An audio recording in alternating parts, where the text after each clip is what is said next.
آج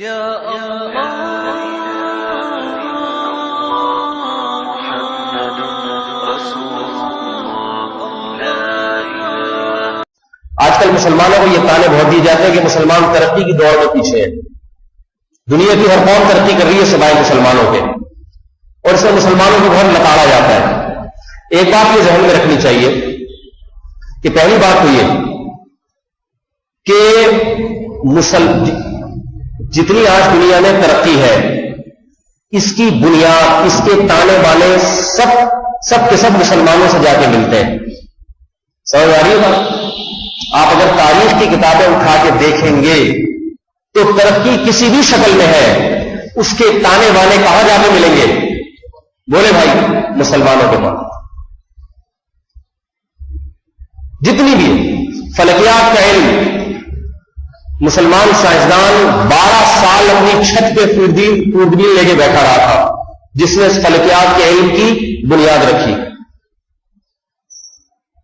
اور آج بہت سے علماء البیرونی کی فلکیات کی کتابوں سے استدلال کر رہے ہیں. ہمارے جامعہ رشید کا جو شعبہ فلکیات ہے وہ پورا البیرونی کی کتابوں سے پڑھا گیا, اس کی بنیاد رکھی گئی ہے, اور آج جدید تحقیق کے 100% عین مطابق ہے, ذرا بھی تبدیلی نہیں ہے اس میں.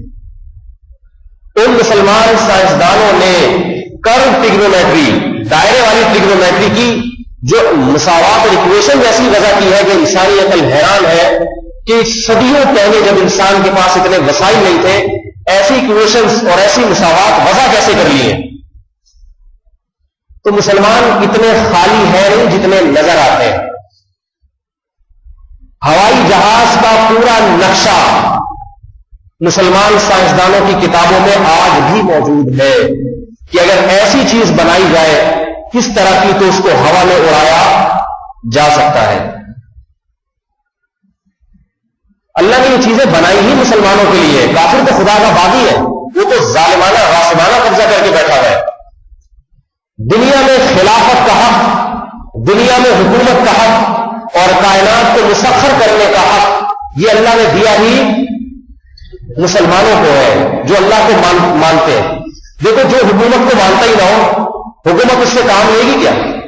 کبھی آپ نے دیکھا کہ ملک کا سربراہ کسی ایسے کو کوئی عہدہ دے دے اور ایسے کوئی اختیارات دے دے جو اس حکومت کو مانتا ہی نہ ہو؟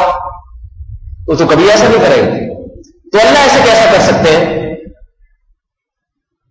عدالتی نظام جو ہمارا عدالتوں میں نافذ ہے, انگریز کی عدالتوں میں جو نا, ہمارا بھی وہی ہے. کوئی اتنا زیادہ فرق نہیں ہے, بلکہ ان کا پھر بھی تھوڑا سا اچھا ہے. انہوں نے کم از کم جو انگریزی قانون تھا اس کو نافذ کیا ہوا ہے. ہمارے والے نہ اسلام کے نہ انگریز کے, درمیان میں کوئی چیز نکالی ہوئی ہے وہ بھی نافذ نہیں. یورپ میں طویل عرصے تک ان کی یونیورسٹیوں میں ہدایہ جو ہماری فقہ کی کتاب ہے وہ پڑھائی جاتی رہی. آکسفورڈ یونیورسٹی کا نصاب کا حصہ تھی. اب کا مجھے یہی نہیں کہ ہے یا نہیں, کیونکہ جب کوئی کیس عدالت میں آتا ہے تو مدعی کون ہے اور مدعا علیہ کون ہے, گواہ کس کے ذمہ ہے اور کس کی زبانی بات کا اعتبار کیا جائے گا, یہ ایک بڑا پیچیدہ علم ہے. اس پر ہمارے فقہا نے جس طرح سے بحث کی ہے کسی اور نے اتنی بہترین بحث ماضی میں نہیں کی ہے.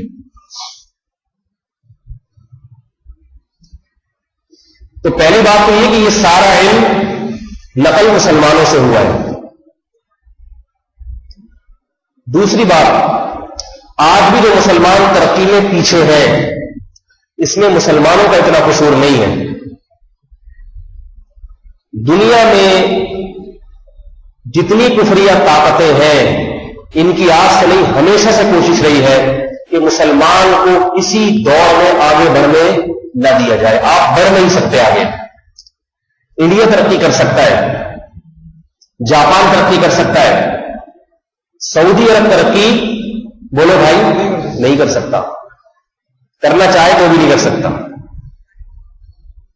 میں اور آپ ترقی کرنا چاہیں ایک محدود حد تک جانے دیں گے ہمیں آگے. چلو ٹھیک, یہاں پہ ایک جہاز بنا لو ہلکا پھلکا سا, اور ایک ایسا بم بناؤ جس کو امریکہ جب چاہے, یا ایک آپ ریڈار سسٹم ایسا بنائیں, آج کل لیٹسٹ جو حساب چل رہا ہے ریڈار بھی بنا سکتے ہیں, مگر ایسا کہ ہم جب چاہیں بٹن دبا کے اس کو جین کر سکے. اس سے زیادہ آگے بڑھنے کی آپ کو اجازت تو ایک حد تک